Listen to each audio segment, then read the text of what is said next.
May bisita pala kami ngayon. Ito nga, nagulat na lang ako at nandito pala itong si Lula.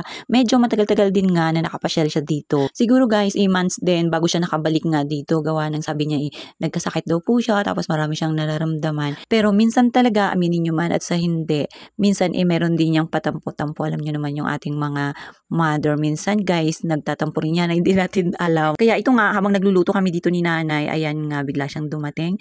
At ito talaga yung pinaka-banding nila ni nanay na rin guys pagka nandito itong si Lula. Pagka meron mga luto or naglilinis ng bahay, ng paligid, walis-walis, ayan talaga yung kanilang banding ni nanay. Lalo pa guys pag sa tsikahan. Abay talaga naman dyan pinagbibigkis ng gusto yung kanilang samahan. At ito nga pala, tignan nyo guys yung hinukayan pala dito sa amin.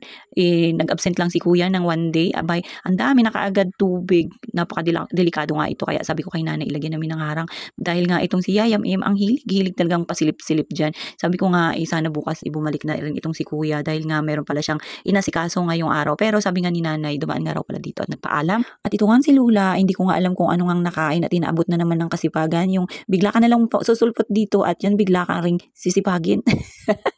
Magugulat ka na lang guys. At ito nga si nanay, lumabas pala siya dyan kanina, nagtapon siya ng mga bubog ng bote. At itong si Yayam talagang humabol din. Hindi talaga makawala sa mata ni Yayam itong si nanay paglalabas ng bahay. Talagang susunod ka agad. Gustong-gusto niya kasi talaga, nagpatakbo-takbo nga dito sa kalsada. Siguro nga minsan nga lang lumabas. Kaya ganun. Pagka nakita niya na naka-open yung gate at talagang yun na yung kanyang way para makalusot guys. At ito nga, si nanay at si Yayam hindi na nga nakapasok. Sabi ko sa inyo guys, talaga namang itong batang ito pag nakalabas ng bahay, ng bakod, ayan, mahirap nang papasukin. At habang itong si Lula, busy pa rin, kakaikot-ikot. Yan nga pala, thank you Lord nga at uminit na. Yung ating mga pinagdamuhan, medyo natuyo na nga rin. Kaya napag-isipan nitong dalawa na unti-unti na ngang sunugin para kahit papaano, mabawasan naman yung kalat dito sa bakuran. Kasi alam naman nating lahat na ang basura, nagkukos talaga yan ng lamok. Lalo pa ngayon yan guys, yung ating mga gagawin nating CRE, marami na namang tubig. Sana bukas mag-okay na. At ito nga, habang busy itong si Lula, yung kanyang bag pala dyan, is pinakialaman na rin itong ni Yayam. At yan, tingnan yung dalawa guys, busy sa pakikipagchismisan sa isa't isa. Hindi alam ni Lula yung kanyang pera, nakalabas na. Akala mo talaga itong si Yayam, meron ngang tinago doon. Ay, talaga naman, minsan na nga lang, magugulat na lang itong si Lula. May nawawala na siyang gamit.